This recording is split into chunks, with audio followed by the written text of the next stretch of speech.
Hi, welcome to WMD. That's Woody's Modelling Diary with another episode of What's on My Bench.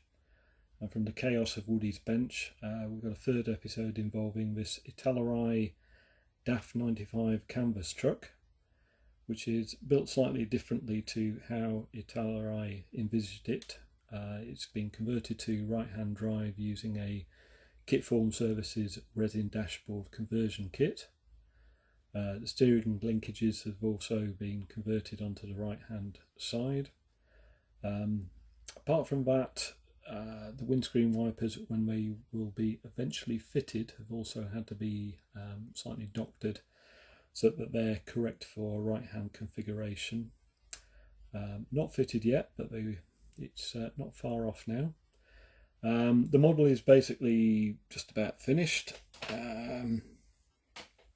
The cab is obviously, interior is now fitted. I've got a little bit more to do inside there. The cab top will lift off at the moment, so that's not permanently glued in.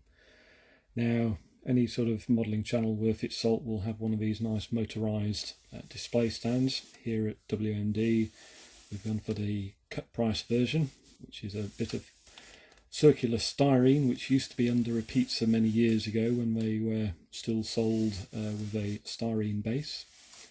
I did keep quite a few, A, because I ate quite a few pizzas, and secondly because they're quite handy for modelling activities. As you'll see, there's decals for this fictitious UK company called Ropack Containers, who supposedly make quality corrugated packaging, with a phone number there, which I haven't actually tried out to see whether it actually gets through to anybody. You should also see that we've got a registration number here, which is using the British configuration of numbers and letters to give BOX 1T, i.e. box it. Strangely enough, I did check on the DVLCA,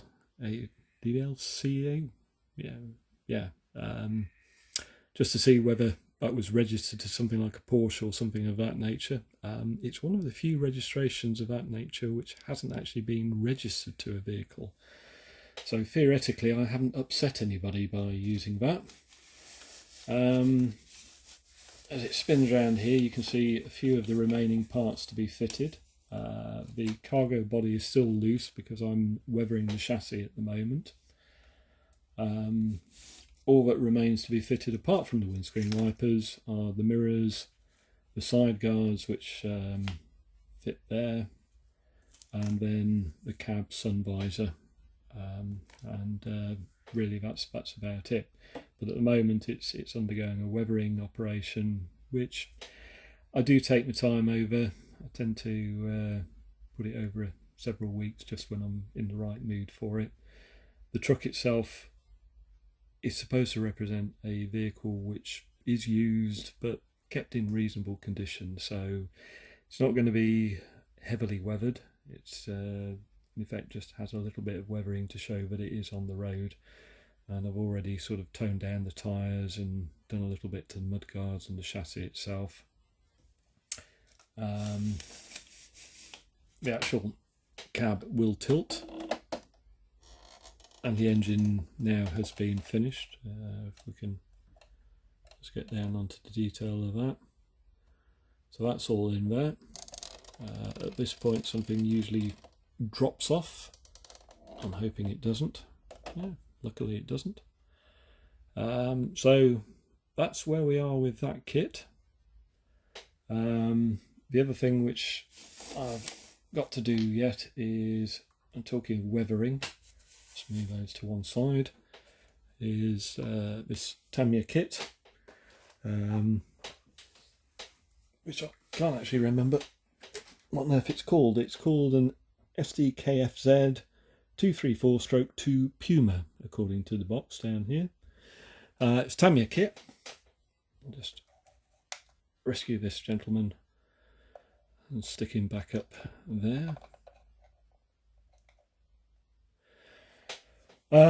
Built this probably about 3 months ago. It still needs some weathering doing to it and a small diorama to finish it off, but That's another thing which I'll probably do in conjunction excuse me, with the actual DAF truck.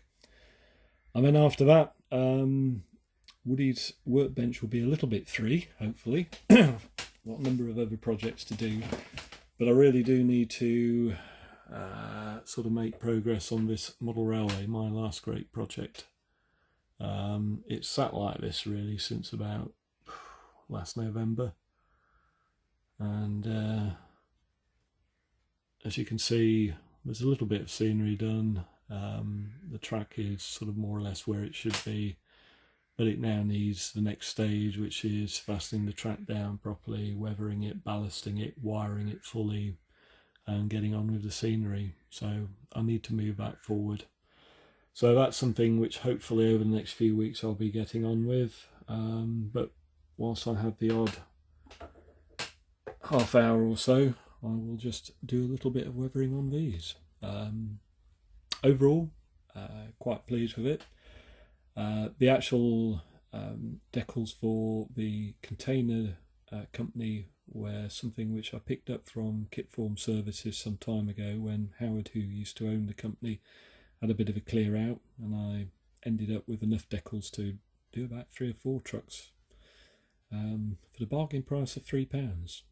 I think they were originally designed for a 40-foot trailer, but with a little bit of cutting and a little bit of compression, they just fitted, I think, quite nicely on that container. So there we are. I hope that's been of interest to you. Please stay tuned, and we'll have a further update probably in a couple of weeks of what's going on Woody's Woody's workbench. So in the meantime, thanks very much for watching. Do take care of yourselves. Happy modelling. Bye.